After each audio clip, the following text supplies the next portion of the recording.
Assalamualaikum warahmatullahi wabarakatuh. Kita melanjutkan kajian tadabbur kita ba'da Isya.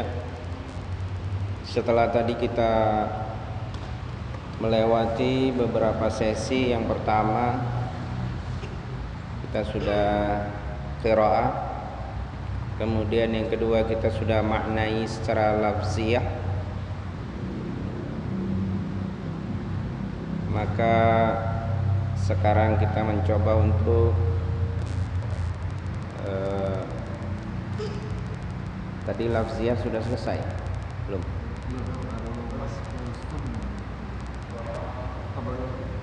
Baik, sampai mana tadi? Baik, kita lanjutkan ya.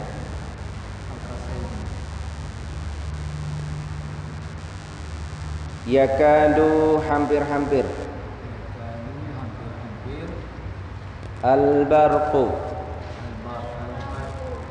kilat itu. Yakhtafu menyambar. Absarahum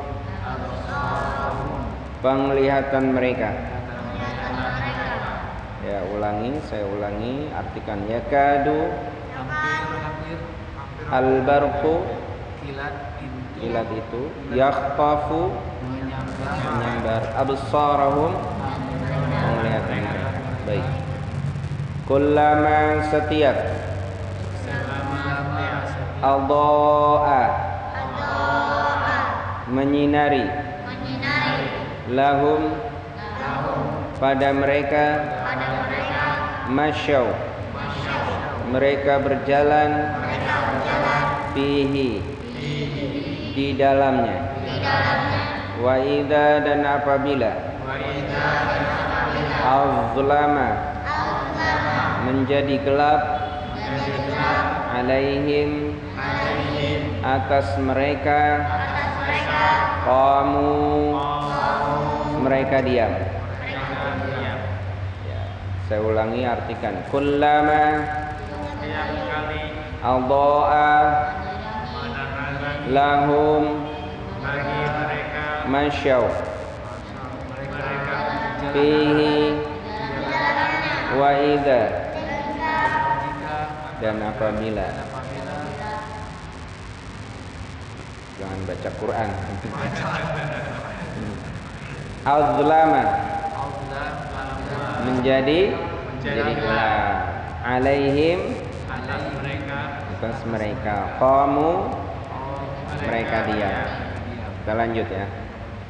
Walau syaa dan sekiranya berkehendak Allahu Allah la dhahaba niscaya ia hilangkan bisam'ihim pendengaran mereka wa absarihim dan penglihatan mereka. Saya ulangi, artikan walau syaa berkehendak Allahu la dhahaba niscaya ia hilangkan bisam'ihim wa absarihim. Baik, kita lanjut. Innallaha sesungguhnya Allah ala kulli atas setiap syai'in sesuatu qadirun maha berkuasa. Artikan innallaha sesungguhnya Allah ala kulli syai'in qadirun Alhamdulillah, kita sudah mengartikan secara lafziyah.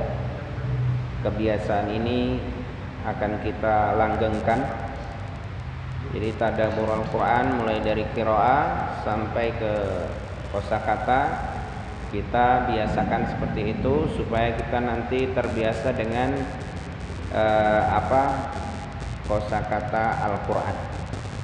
Kalau kita sudah terbiasa, nanti lama-lama akan terhimpun dalam ingatan kita kosakata Al-Quran, sehingga kita akan mudah mempelajari dan memahami ayat suci Al-Quran.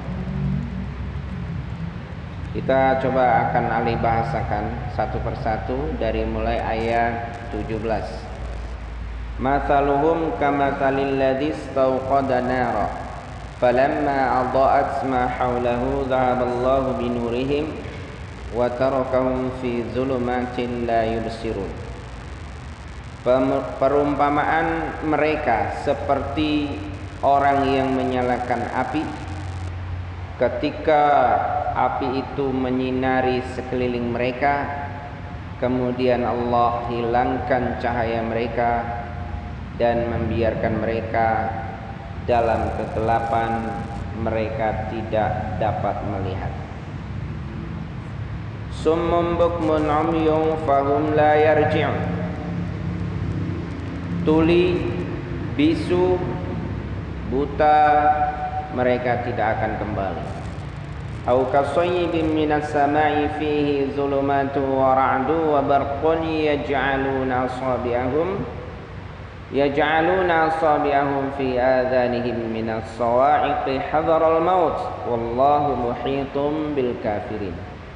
Atau seperti hujan lebat dari langit yang di dalamnya ada kegelapan, ada petir, ada kilat, sehingga mereka menjadikan jari telunjuk mereka ada di telinga mereka karena suara gemuruh.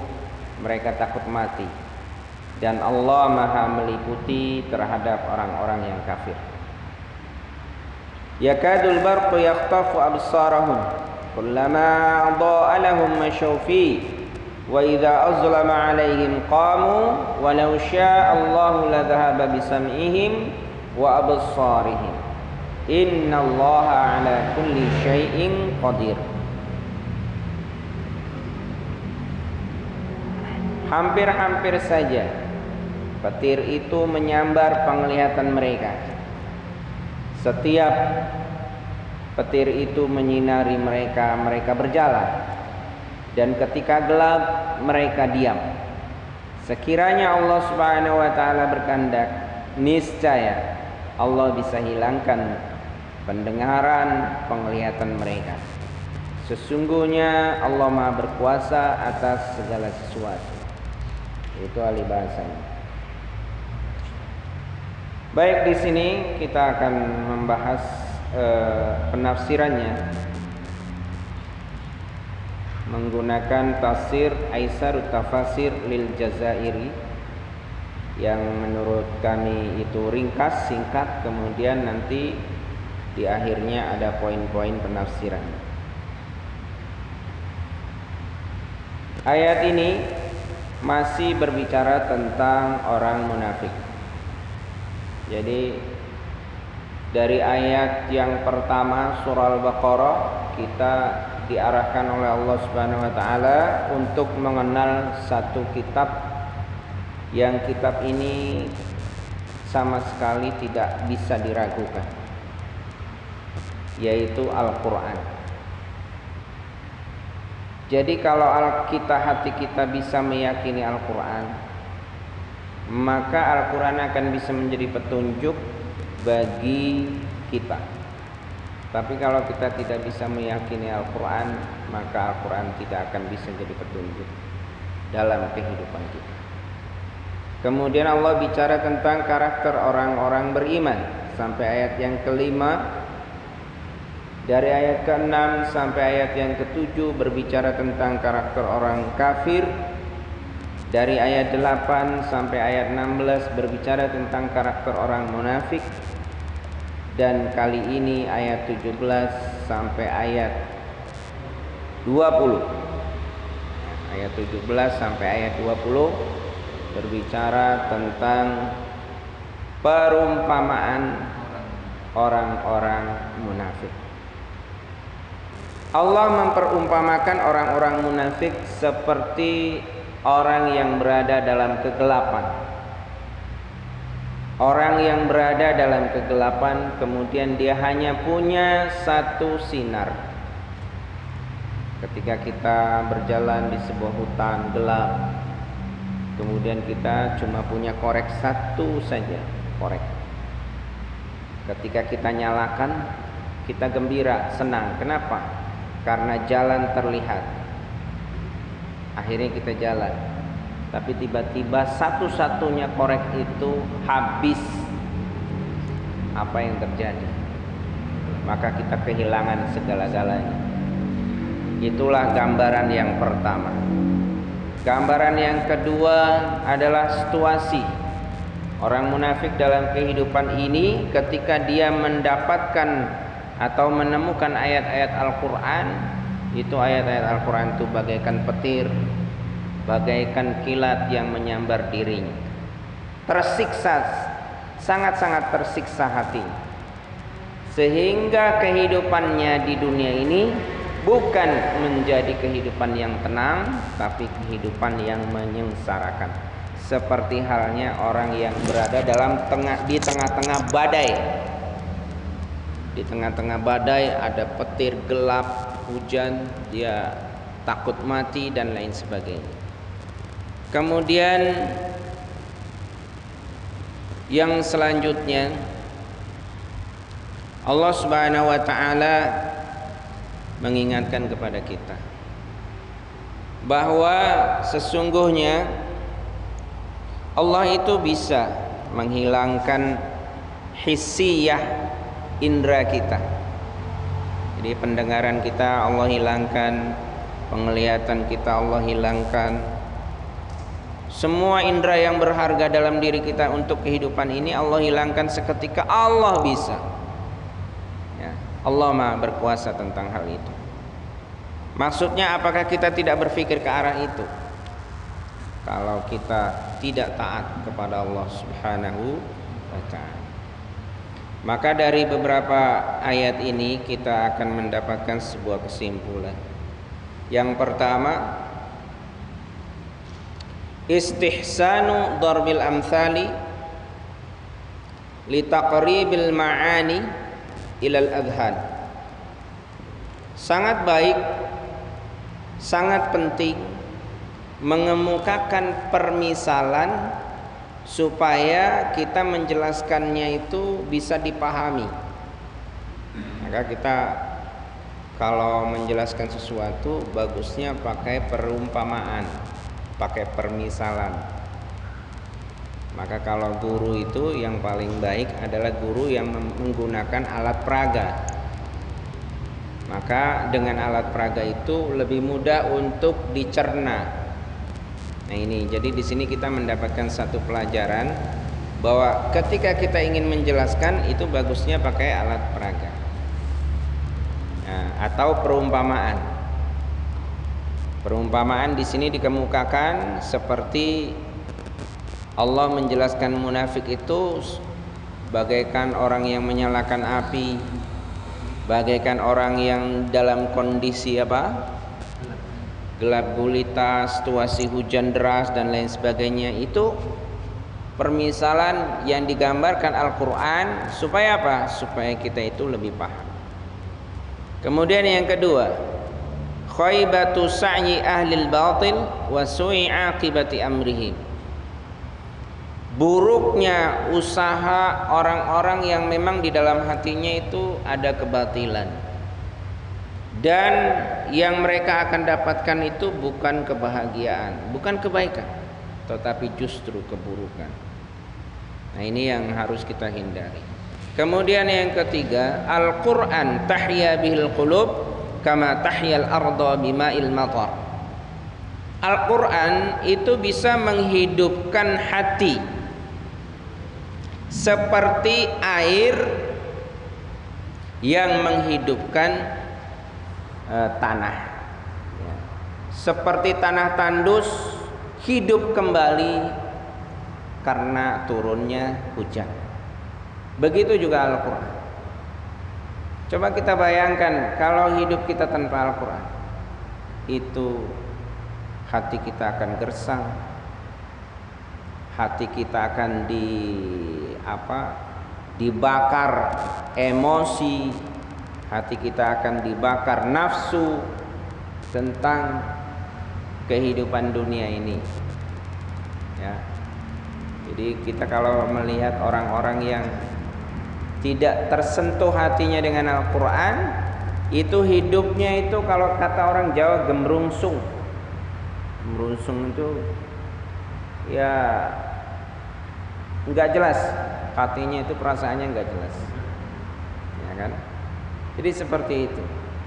Al-Quran ayat demi ayat itu bagaikan air yang membasahi dahaga kita, hati kita. Kalau kita ingin selalu hijau, selalu sejuk, maka kita tidak boleh lepas dari Al-Quran. Nah, ketika aktivitas kita penuh hari-harinya dengan menghidupkan Al-Quran, kita teringat hadis Nabi Muhammad SAW. Inna lillahi ahlina minan nas. Sesungguhnya Allah itu punya keluarga di antara manusia. Para sahabat bertanya, Man hum ya Rasulullah? Siapa mereka wahai Rasulullah? Maka Rasulullah menjawab, Hum ahlul Quran. Mereka itu adalah ahli Al-Quran. Maka kalau kita terlibat dari sisi apapun terhadap menghidupkan Al-Quran, percayalah, maka kita termasuk keluarga Allah Subhanahu wa ta'ala. Keluarga SBY aja, keluarga Jokowi udah bangganya luar biasa. Nah, kita yang memiliki alam semesta ini menganggap kita keluarganya, luar biasa. Kita harus lebih berbahagia, harus lebih berbahagia. Kemudian yang keempat, syarrul kuffar al munafiqun. Seburuk-buruk orang kafir itu munafik. Orang kafir buruk, tapi ada yang lebih buruk, munafik. Memang munafik ada tingkatan-tingkatan. Ada munafik yang cuma sifat-sifatnya aja, ada munafik yang sampai mengeluarkan dirinya dari Islam. Tapi munafik yang diceritakan di ayat ini begitu panjang, dari mulai ayat 8 sampai ayat 16. Kalau bicara tentang orang kafir cuma ayat 7 sampai ayat 6 sampai ayat 7 saja. Cuma 2 ayat ketika bicara orang kafir. Tapi ketika bicara orang munafik ayat 8 sampai ayat 16, bahkan masih dikasih perumpamaannya lagi. Nah, itulah munafik. Di ayat-ayat yang lain bahkan ada surat yang disebut dengan surat Al-Munafiqun. Inilah poin-poin yang bisa kita bahas pada malam hari ini. Yang pertama, istihsanu darbil amthali litaqribil ma'ani ilal adhan. Yang kedua, khaybati sa'i ahli batil wa su'i aqibati amrihim. Yang ketiga, Al-Quran tahya bihil qulub kama tahyal arda bima'il matar. Yang keempat, syarrul kuffar al-munafiqun. Seburuk-buruk orang kafir itu adalah orang munafik. Kurang dan lebihnya saya mohon maaf. Kita tutup majlis ini dengan baca doa. Bismillahirrahmanirrahim. Subhanakallahumma wa bihamdika asyhadu an la ilaha illa anta astaghfiruka wa atubu ilaik. Assalamualaikum warahmatullahi wabarakatuh.